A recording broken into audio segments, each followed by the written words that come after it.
All right, I'm going to do patch notes a little bit differently. We're just going to keep it short. Like and subscribe for more Tarkov info. And these changes are very interesting because we're going to see if they're going to transfer over to the main game. You can start shooting instantly after finishing a reload, reduce scope flinch, inertia logic update, which is really, really important, and then improved character responsiveness during strafing. So this means you can quickly pivot back and forth. If you peek a corner you didn't really want to, you can peek back very quickly. I'll see if I can show some of these restrictions for frequent strafe spam. Okay, so I don't know if I like this, but you could literally AD. You can go back and forth like in Counter-Strike now. You can literally just pivot back and forth instead of having to do circle movement. You can't really counter strafe like you can in Counter-Strike. You just AD now. You don't even have to do any circle strafing. That's so weird. Okay, so the restriction is if I strafe left and right, you can see how fast I am switching directions. If I'm doing it quickly, you can see I kind of stay in one position for the most part. I think this is the restriction they're talking about, where you can't pretty much keep your inertia as much. But if you time it right, I mean, you can really peek in and out of corners like a little too fast, maybe. I don't know if I like that.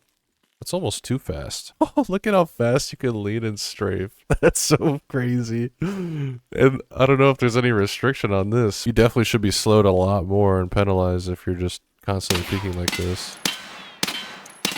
Like, look at that.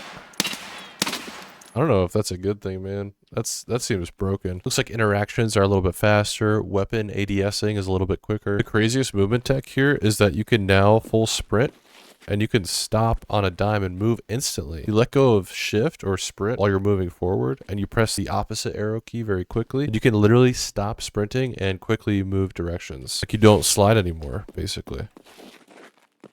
It does feel really good. Feels snappy. And at least it still does the audio cue, so you know if somebody came to a full stop. Looks like they just allowed players to fire before some animations have finished playing. I think maybe it was just a bug that they added in as a feature. There was a auto use function to where you can automatically use stims now. If you go into a match, we can right click our stim, hover over enable auto use. You can enable in all game modes, or you can select which ones and it will automatically use them at the start of a round. They're trying to change the way ricocheting works. I still think it's a little buggy, but we'll find out with this patch. For Assault, they removed certain extended magazines and they removed assault scopes, so like the 1 to 6 times scopes. Thankfully for Enforcer, they removed assault rifles and SMGs added last patch. Just for Scout are very interesting because now we have access to class 5 armor and class 4 helmets. Your armor's a lot better with Scout. Marksman can only have tier 3 armor or lower now. These are the rounds that got their stats changed. They made changes to armor, ammo, and metascore. They just did the skill level for specific skills. They're maxed out, but only when you play arena matches. They adjusted the checkpoint spawns, which is really, really awesome. And there were a few minor fixes. I think they probably need to return circle strafing. It's just too broken with the new movement system. Stay tuned for when they drop the first Battle Pass season and we'll see what happens to rank.